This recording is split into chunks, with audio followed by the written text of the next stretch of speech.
अस्सलामुअलैकुम dear aspirants. आज इंशाल्लाह हम लोग अपना यूएसए हिस्ट्री का सेशन स्टार्ट कर रहे हैं, जिसमें हम लोग यूएसए हिस्ट्री का कंप्लीट इंट्रोडक्शन देखेंगे। ठीक है, इसमें हम लोग वर्ल्ड की ज्योग्राफी को फर्स्ट ऑफ ऑल डिस्कस करेंगे, यूएसए की एमर्जेंस कहाँ से होती है और यूएसए का कॉलोनियल टाइम पीरियड देखेंगे। ठीक है, उसमें कंप्लीट हम लोग उसका background first of all discuss करेंगे। आज तक के टाइम पीरियड तक हमारी यूएसए से रिलेटेड जितनी भी डेवलपमेंट हो चुकी हैं, मीन्स उसमें उसका पास्ट पेपर एनालिसिस सारा कुछ आ जाएगा। ठीक है, हमारे इस सेशन का क्या मकसद होगा कि हम लोग यूएसए हिस्ट्री वर्ल्ड की ज्योग्राफी पे कहाँ पे लाई करती है, उसका इंट्रोडक्शन कहाँ पे होता है, क्रिस्टोफर कोलंबस का टाइम पीरियड कहाँ से स्टार्ट होता है। ठीक है, मीन्स अर्ली एमर्जेंस। ठीक है, उसमें हम लोग फिर ये भी देखेंगे कि किस तरह से ना क्रिस्टोफर कोलंबस ने इस न्यू वर्ल्ड को डिस्कवर किया था। यूएसए जो है ना वो 50 स्टेट्स तक कैसे पहुंचा, वो अंडर ब्रिटिश कॉलोनियल लेगेसी वाला जो टाइम पीरियड है वो किस तरह उसके अंडर रहा। ठीक है, ये हम लोग डिस्कस करेंगे। उसके बाद हम लोग आज तक जितने भी इंटरनेशनल कॉन्फ्लिक्ट में यूएसए का रोल है वो हम लोग देखेंगे। ठीक है, इसके बाद हम लोग इसके पास्ट पेपर के ऊपर जाएंगे और इसके बाद हम लोग ये भी देखेंगे कि करंट जो प्रेसिडेंट हैं, ठीक है, उसका प्रेसिडेंशियल टेन्योर किस तरह से आता है, प्रेसिडेंट किस तरह बनते हैं, कांग्रेस का उसमें क्या रोल है, पार्लियामेंट्स किस तरह आती हैं, जो सिविल राइट मूवमेंट थी वो किस तरह से एमर्ज हुई थी। ठीक है, उसमें हम लोग सेपरेशन ऑफ पावर को डिस्कस करेंगे, उनका जो टाइम पीरियड है। ठीक है, इंटरनेशनल कॉन्फ्लिक्ट्स में यूएसए का क्या रोल है। ठीक है, आज क्यों यूएसए जो है ना वर्ल्ड पावर किस तरह बना है। ठीक है, उसकी इमरजेंस सारा कुछ हम लोग इसी सेशन में डिस्कस करेंगे। फर्स्ट ऑफ ऑल तो हम लोग उसकी यूएसए को वर्ल्ड की ज्योग्राफी के ऊपर देखते हैं कि यूएसए वर्ल्ड की ज्योग्राफी के ऊपर कहाँ लाई करता है। ठीक है, अब देखें यूएसए जो है ना वो बिल्कुल लेफ्ट राइट कॉर्नर के ऊपर है। ठीक है, ये ऐसे मैं थोड़ा सा रफली आप लोगों को समझाने के लिए एक मैप ड्रॉ कर रही हूँ। ये है हमारे पास यूएसए। ठीक है, इसमें उसका बिल्कुल टॉप के ऊपर कनाडा है। ठीक है, ये बिल्कुल उसके नीचे जो है ना वो हमारे पास साउथ अमेरिका है आता है। ठीक है, साउथ अमेरिकन जो कंट्रीज़ हैं जिसमें ब्राज़ील भी आता है, सबसे बड़ा दरिया सबसे बड़ा जो जंगल है वो इसी एरिया के अंदर है। ठीक है, अब देखें ये हमारे पास हो जाता है रशिया। ठीक है, ये हमारे पास सेंट्रल एशियन कंट्रीज़ हैं, ये हमारे पास आ जाता है एशिया का कॉन्टिनेंट, यहाँ पे आ जाता है हमारे पास अफ्रीकन कॉन्टिनेंट, यहाँ पे हमारा पूरा यूरोप आ जाता है। ठीक है, यहाँ पे हमारा जो ग्रीनलैंड है वो आ जाता है। ठीक है, याद रखना है आप लोगों ने ये जो कनाडा और यूरोप के दरमियान वाला जो समंदर है ना, जो ग्रीनलैंड वाला है, ये हमारे पास अटलांटिक ओशन होता है। ठीक है, अब अगर दुनिया को हम लोग गोल करके देखेंगे ना तो ठीक है आप लोगों को समझ आ जाएगी कि ये जो हमारे पास एरिया बनता है ना वर्ल्ड की ज्योग्राफी में, और यहाँ से ठीक है रशियन कॉन्टिनेंट, क्योंकि यहाँ पे जो अलास्का लगता है, ठीक है, वहाँ पे थोड़ा सा आप लोग बताएंगे कि रशिया का एरिया भी यहाँ से लगता है। अलास्का भी पहले रशिया का ही हिस्सा होता था। ठीक है, ये जो एरियाज है ना ये पैसिफिक ओशन है, पैसिफिक दुनिया का सबसे बड़ा समंदर है। ठीक है, इसके बाद आप लोग बताएंगे कि पाकिस्तान कहाँ पे आता है, साउथ एशियन कंट्रीज़ में आता है, यहाँ पे ऑस्ट्रेलियन कॉन्टिनेंट है। ठीक है, दुनिया को कितने बड़े आज़मों में तकसीम किया गया। याद रखिएगा कि यूएसए की टोटल जो हमारे पास स्टेट्स हैं ना वो 50 स्टेट्स हैं। ठीक है, और ये भी याद रखना है कि यूएसए की जो 50 स्टेट्स थी वो किस तरह से इस मतलब नंबर तक पहुंची हैं। अब देखें फर्स्ट ऑफ ऑल जब क्रिस्टोफर कोलंबस यहाँ से आया था ना, मतलब अब देखें ये वाले जो एरियाज थे ना स्पेनिश के अंडर आते थे, ये स्पेनिश सिविलाइजेशन उस वक्त की सबसे बड़ी सिविलाइजेशन थी। जो क्रिस्टोफर कोलंबस ने ना उसने अपनी सेलिंग यहाँ से स्टार्ट की है, यहाँ से आते आते वो कुछ जगहों पे रुका भी है। ठीक है, जाहिर है वो यहाँ से वो via Cape of Good Hope आते आते ये इस जगह उसका जो बहरी जहाज़ था ना वो यहाँ पे लंगर अंदाज होता है। अभी आप लोगों को फिर ये भी बताऊंगी कि यहाँ पे बॉस्टन की एक बंदरगाह थी वो वहाँ पे आके रुका है। ये भी बताऊंगी कि यहाँ से एमरजेंस जो है ना यूएसए की स्टेट से यहाँ पे एमरजेंस जो पिपलिंग थी ना, मतलब लोग किस तरह आबाद होना शुरू हो गए, वो यहाँ से आते थे। ठीक है, वो इन इलाकों से आते थे ट्रेड के रास्ते यहाँ पे आते थे। यहाँ पे जो है ना आप लोग बताएंगे कि फर्स्ट 13 कॉलोनीज जो थी ना वो बनी थी, ठीक है। यहाँ पे 13 कॉलोनीज बनी है। अब 13 कॉलोनीज 13 से वो 50 स्टेट्स किस तरह कन्वर्ट हुई हैं ये भी बताऊंगी कि इसमें आप लोग बताएंगे कि कुछ जो टेरिटरीज यूएसए के हाथ आई हैं ना वो थ्रू आप लोग बताएंगे कि निगोशिएशन के थ्रू आई हैं, ठीक है, निगोशिएशन के थ्रू। कुछ जो उन्होंने वॉर्स में कुछ एरियाज़ को लिए हैं, कुछ उन्होंने परचेज किए हैं, ठीक है, जिसमें हम लोग अलास्का की परचेज का डिस्कस करेंगे, लुजियाना परचेज का डिस्कस करेंगे, उसमें ओरेगन टेरिटरी का जिक्र करेंगे, कैलिफोर्निया का ग्रेट रश डिस्कस करेंगे, ठीक है। कुछ जो टेरिटरीज है ना वो यूएसए को परचेज के थ्रू आई थी। सबसे बड़ी जो यहाँ पे आप लोगों को बताऊंगी कि सबसे बड़ी जो परचेज थी ना उस वक्त के दौर की वो यहाँ पे थी लुजियाना परचेज, ठीक है। ये हम लोग फिर कंप्लीट डिस्कस करेंगे, ठीक है। स्टार्ट करते हैं हम लोग यूएसए का। पहले फर्स्ट ऑफ ऑल मैप तो आप लोगों को वर्ल्ड की ज्योग्राफी के ऊपर समझ आ गया है, ठीक है। इसमें हम लोग जैसे आगे बढ़ते जाएंगे, ठीक है, आपको मज़ीद क्लैरिटी होती जाएगी कि ये किस तरह से 50 स्टेट्स तक पहुँच जाए, ठीक है। इसमें जो है ना हम लोग टाइमलाइन के थ्रू भी देखेंगे कि 1492 से जो क्रिस्टोफर कोलंबस का टाइम पीरियड है ना वो यहाँ से शुरू होता है। याद रखिएगा कि क्रिस्टोफर कोलंबस 1492 में यहाँ पे आबाद हुए थे, ठीक है, वो यहाँ पे आए थे। लेकिन इस टाइम पीरियड से पहले भी यहाँ पे कुछ लोग रहते थे जिनको मतलब हिस्ट्री में नेटिव अमेरिकन्स का नाम दिया गया है, ठीक है, नेटिव अमेरिकन। अब नेटिव अमेरिकन्स जो थे ना वो क्या खाते थे, क्या पीते थे, उनका रोज़मर्रा की ज़िंदगी किस तरह बसर की जाती थी, ठीक है। इसमें आप लोग बताएंगे कि जो लोग थे ना वो मोस्टली जो थे ना वो हंटर गैदरर थे, ठीक है। अब हंटिंग वो करते थे, ठीक है, और गैदर करते थे, ठीक है। मोस्टली यहाँ पे मतलब परमानेंट सेटलमेंट्स नहीं थी।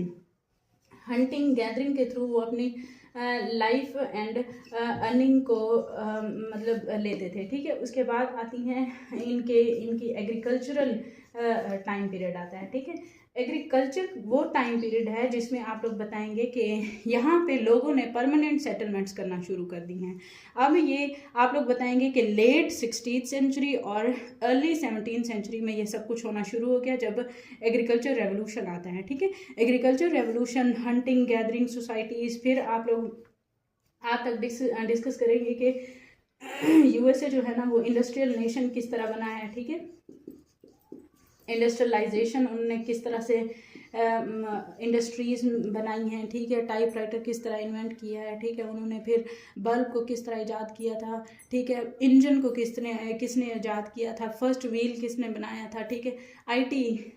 आईटी की दुनिया में उन्होंने किस तरह से कदम रखा है। वर्ल्ड वॉर किस तरह उन्होंने रही है। वर्ल्ड वॉर 1 और वर्ल्ड वॉर 2 का जो टाइम पीरियड है उसमें यूएसए का क्या रोल रहा है, ठीक है। उसके बाद हम लोग ये भी बताएंगे कि यूएसए जो है ना कोल्ड वॉर का टाइम पीरियड कहाँ से स्टार्ट होता है और कोल्ड वॉर होती क्या है, ठीक है। कोल्ड वॉर का टाइम पीरियड क्या है, ठीक है। कोल्ड वॉर में कौन से मेजर ऐसे प्लेयर्स थे जो इसमें अपना किरदार अदा कर रहे थे, ठीक है। कोल्ड वॉर याद रखिएगा 1945 में वर्ल्ड वॉर 2 एंड होती है तो तब से जो है ना ये टाइम पीरियड स्टार्ट होता है कोल्ड वॉर का। याद रखिएगा कि वर्ल्ड वॉर 2 के बाद जो है ना दुनिया जो थी ना वो बाईपोलर वर्ल्ड में कन्वर्ट हो गई थी। बाईपोलर वर्ल्ड ऑर्डर था, ठीक है। बाईपोलर वर्ल्ड ऑर्डर में याद रखेंगे कि यूएसएसआर और यूएसए जो था ना इसमें मेजर प्लेयर्स थे।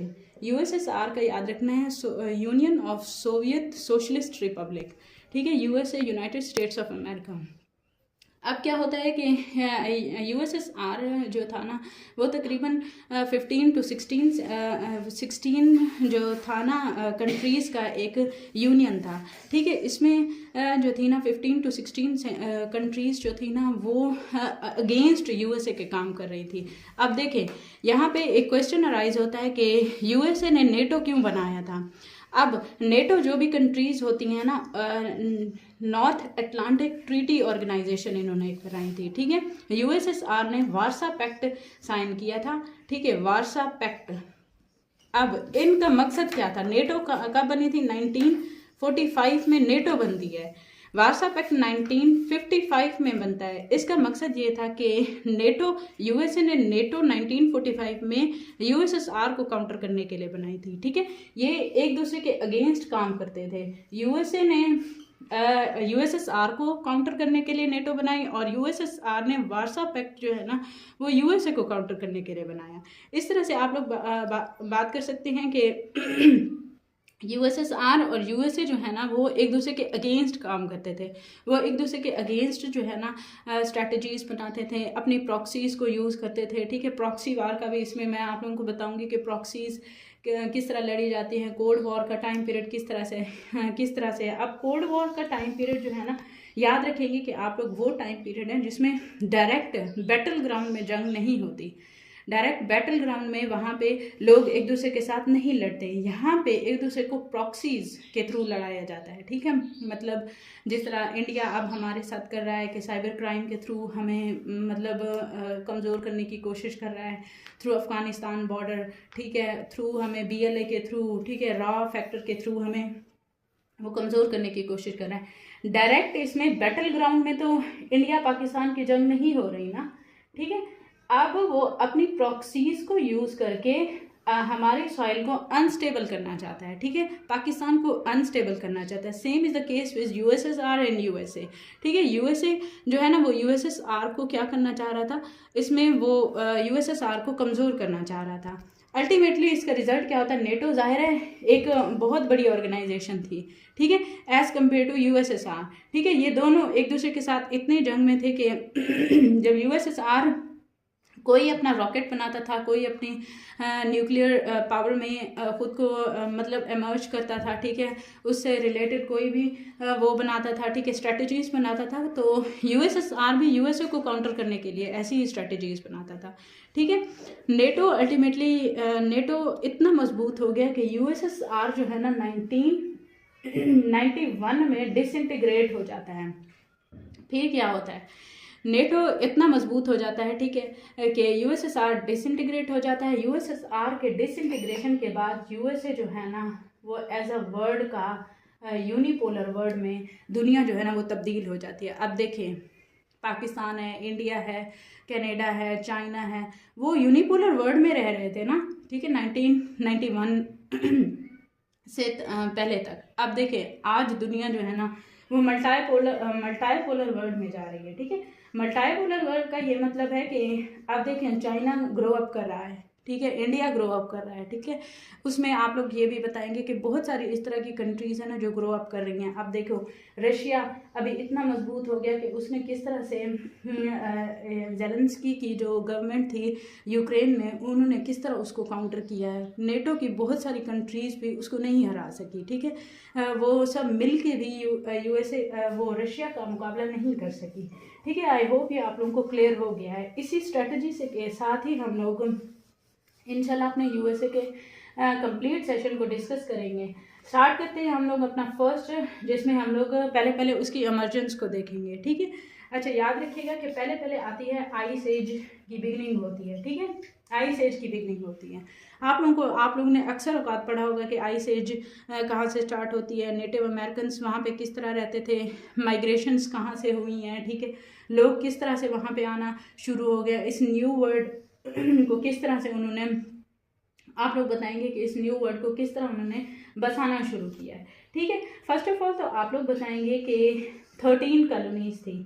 फर्स्ट ऑफ ऑल यहाँ पे जो फर्स्ट कॉलोनी एमर्ज होती है ना वो वर्जीनिया होती है, जेम्स टाउन में वर्जीनिया में। ठीक है, उसके बाद मैसाचुसेट्स एक कॉलोनी थी, हैम्पशायर एक कॉलोनी थी। ठीक है, नॉर्थ डकोटा, साउथ डकोटा।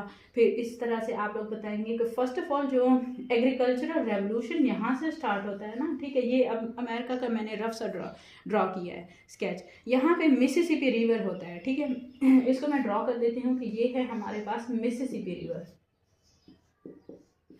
ठीक है, ये हमारे पास है मिसिसिपी, सॉरी इसके स्पेलिंग्स मैं करेक्ट कर देती हूँ। ये है हमारे पास मिसिसिपी रिवर। ठीक है, मिसिसिपी रिवर के करीब आके लोगों ने अपना जो है ना बसना शुरू कर दिया। ठीक है, यहाँ पे बिल्कुल इसी के नज़दीक। अब जैसे ही आगे दुनिया बढ़ती गई, ठीक है, मज़ीद आप लोगों को क्लेरिफाई कर देती हूँ। ये हमारे पास पूरा यूएसए है, ठीक है। यहाँ पे 13 कॉलोनीज आबाद हुई। यहाँ पे जो है ना एक बहुत बड़ी टेरिटरी थी, वो अंडर स्पेन आती थी, ठीक है। इसको आप लोग बताएंगे कि ये लुजियाना की टेरिटरी थी, ठीक है। ये लुजियाना की टेरिटरी। उस वक्त क्या हुआ था कि बोनापार्ट जो थे ना, वो उस वक्त स्पेन के हुक्मरान थे, ठीक है। वो इस टेरिटरी को वो इनसे ब्रिटिशर से और यूएसए से जंग हार गए थे। इसी वजह से उन्होंने ये टेरिटरी जो है ना यूएसए को परचेज करते थे बहुत ही कम रकम में, ठीक है। अब यहाँ से पिपलिंग किस तरह स्टार्ट होती है, फिर उनकी बिगनिंग कहाँ से स्टार्ट होती है, वो कब कैसे क्रिस्टोफर कोलंबस वहाँ पे किस तरह से और किन रास्तों से वहाँ तक पहुँचा है, डिस्कवरी ऑफ न्यू वर्ल्ड किस तरह होता है, ठीक है। डिस्कवरी ऑफ न्यू वर्ल्ड किस तरह से होता है, ठीक है। उसके बाद आइस एज जो है ना वो कब एंड होती है, कौन सा इस तरह का टाइम पीरियड होता है। आइस एज जो है ना वो ख़त्म होने के लिए नेचुरली कौन से इस तरह के प्रोसेसेस होती हैं, ठीक है। मिसिसिपी वैली जो थी ना, वहाँ पे मिसिसिपियन सिविलाइजेशन इमर्ज हुई है। जो मैंने पहले ही आप लोगों को बताया कि यहाँ पे मिसिसिपी रिवर है, यहाँ पे लोग आना शुरू हो गए, उसको क्या कहते हैं, मिसिसिपियन सिविलाइजेशन कहते हैं, ठीक है। उसमें ईस्टर्न वुडलैंड का आप लोग जिक्र करेंगे कि किस तरह से ईस्टर्न वुडलैंड का टाइम पीरियड आता है, न्यू वर्ल्ड किस तरह से इमर्ज होता है, ठीक है। 50 स्टेट्स किस तरह से आती हैं, नॉर्थ अमेरिका जो है ना उसकी डाइवर्स सोसाइटीज़ एमर्ज होना किस तरह स्टार्ट होती है। जब क्रिस्टोफर कोलंबस जो है ना वो केप ऑफ गुड होप से यहाँ पहुँचा था ना, ठीक है, उसके फीचर्स वो क्या क्या बताता है क्रिस्टोफर कोलंबस, ठीक है। वो कहता है कि वहाँ पे बहुत ज़्यादा ग्रेजिंग यानी चरागाहें बहुत ज़्यादा थी वहाँ पे, ठीक है। मिनरल से, ठीक है, ये ढका हुआ था जो ये कॉन्टिनेंट था, ठीक है। उसमें आप लोग बताएंगे कि फिजिकली जो थी ना प्लेसेस जो थी ना वो बहुत अट्रैक्टिव थी, ठीक है। एनिमल्स भी उसमें ज़्यादा थे, मिनरल्स भी ज़्यादा थे। आई होप ये आप लोगों को कंप्लीट जो हमारा फर्स्ट लेक्चर था ना इंट्रो के हवाले से, ज्योग्राफी के हवाले से, यूएसए की प्लेसमेंट कहाँ से शुरू होती है, क्रिस्टोफर कोलंबस कहाँ से एमर्ज होता है, यहाँ पे आप लोग बताएंगे कि 1492 में जो है ना क्रिस्टोफर कोलंबस इस टाइम पीरियड में आता है, ठीक है। लेकिन इससे पहले भी कोई सिविलाइजेशंस यहाँ पे आबाद थी, यहाँ पे लोग आबाद थे, उनको क्या नाम मैंने बताया है, नेटिव अमेरिकन्स का, ठीक है। फिर इन्हीं 13 कॉलोनीज ने कब और कैसे और किस तरह से ब्रिटिशर्स के कॉलोनियल टाइम पीरियड से अपनी जान छुड़ाई है, ठीक है। सेम इज़ द केस आप लोग बताएंगे कि जिस तरह से मतलब सब कॉन्टिनेंट ने ब्रिटिशर्स से अपनी आज़ादी ली, ठीक है। 1945 में 1947 में जब जब ब्रिटिशर्स ने सब कॉन्टिनेंट को डिवाइड किया था ना, वो 2 उसमें किया था, ठीक है। यहाँ पे बनाया था पाकिस्तान, यहाँ पे बनाया था इंडिया, ठीक है। पाकिस्तान जो था ना ये ईस्ट पाकिस्तान और वेस्ट पाकिस्तान एक ही इलाके बनते हैं ना, ठीक है। यहाँ पे लेकिन इंडिया फैक्टर जो था ना वो 1971 में जो है ना वो डिबैकल का सबब बना है, ठीक है। ये बांग्लादेश को डिवाइड करने का मीन्स आप लोग ये बताएंगे कि इंटरनल फैक्टर्स भी बहुत ज़्यादा थे, एक्सटर्नल फैक्टर्स भी बहुत ज़्यादा थे जो इसकी मतलब सेपरेशन का सबब बने हैं, ठीक है। लेकिन आज जो है ना बहुत सारे लोग ये भी कहते हैं कि मतलब ये टेरिटोरियली मतलब एक दूसरे से डिवाइड थे, डाइवर्स थे, ठीक है, बहुत दूर थे। अल्टीमेटली कभी ना कभी ये बांग्लादेश ने और पाकिस्तान ने एक दूसरे से अलहदगी हासिल करनी थी, ठीक है। आप लोग बताएंगे कि इससे मतलब फैक्टर्स कौन कौन से थे जो इसकी मतलब उसका सबब बने, डिबैकल का सबब बने। आई होप ये आप लोगों को क्लियर हो गया। कल इंशाल्लाह हम लोग नेक्स्ट अपने इसमें एमर्ज होंगे जिसमें मैं आप लोगों को बताऊंगी कि ब्रिटिशर्स की अंडर कॉलोनियल टाइम पीरियड वो किस तरह रहा है। ब्रिटिश उस वक्त अपनी इसी लेगेसी को कंटिन्यू किए हुए था कि वो ट्रेड के ज़रिए से ब्रिटिशर्स जो थे ना वो ट्रेड की सूरत में यहाँ पे पहुँचते थे, ठीक है। एज अ ट्रेड वो यहाँ पे आते थे, ठीक है, ट्रेड के उसमें। लेकिन वो आहिस्ता आहिस्ता अपने पाँव इतना जमाते थे कि वो उसी जगह पे अपनी सेटलमेंट्स कायम कर लेते थे और अल्टीमेटली वो इतने मजबूत हो जाते थे कि क्या होता था कि वो उस ज़मीन के मालिक हो जाते थे और जो मालिक होते थे उनको गुलाम बना लिया जाता था, ठीक है। आप लोग बताएंगे कि किस तरह से यूएसए में स्लेवरी का टाइम पीरियड रहा है, ठीक है। स्लेवरी कब एबॉलिश हुई, अब्राहम लिंकन का फैक्टर आप लोग बताएंगे कि इससे स्लेवरी से किस तरह से लिंक्ड है एक दूसरे के साथ। थैंक यू सो मच, अल्लाह हाफिज़।